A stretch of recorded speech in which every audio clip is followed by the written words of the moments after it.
I put out my review of Jumanji The Next Level, and now I'm going to rank all 4 Jumanji films, because I count Zathura as part of that universe, from the worst to the best.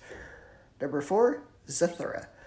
The concept of Jumanji in space as an idea seems pretty cool, but the execution of this idea is not done very well.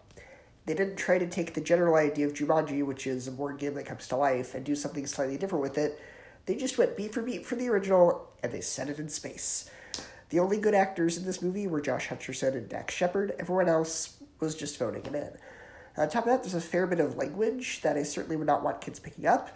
And when it is revealed that the astronaut who, in Jumanji, it's Robin Williams' character, but in this version it's an astronaut played by Dax Shepard, and it's revealed that he's Josh Hutcherson's character from the future, you realize that it's really gross that Kristen Stewart, who is their sister, was flirting with him because she was flirting with her brother from the future, basically.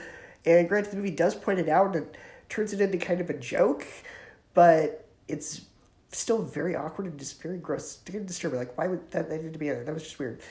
Number 3, Jumanji, The Next Level. Just like Zathura, this doesn't take the idea established in the previous film and expand upon them, it just does more of the same. Danny DeVito and Danny Glover's talents are criminally wasted here, and we just get Dwayne Johnson and Kevin Hart doing impressions of them, which is funny for the first 10 minutes of the joke, but then it just gets stale. A lot of the dialogue and jokes from Welcome to the Jungle are also rehashed, most of them word for word, and it feels too familiar. It's like Sony found surprise success with Welcome to the Jungle, so they tried to do another one with the same cast, but they forgot to add fresh ideas and jokes. It plays it too safe and sticks with the familiar, and I don't recall laughing as hard as this one as I did in the previous installment. It also doesn't have a heartfelt, meaningful message like Welcome to the Jungle did. I didn't really find anything meaningful when watching this film. The whole movie was just kind of stale for me. Number 2, Jumanji, which I know a lot of people are going to want to kill me for that, but this movie is great. It is a classic. And Robin Williams, of course, is amazing, but the reason this movie is in second place is because I think it's a little too dark for a children's film, in my opinion.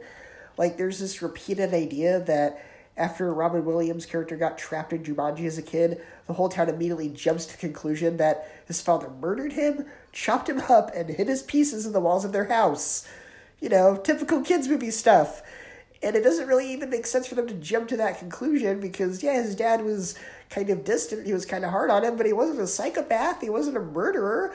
Why do they jump to the conclusion that because the kid disappeared, it means his dad murdered him? And then, the police not investigate this? This makes no sense. That's just weird.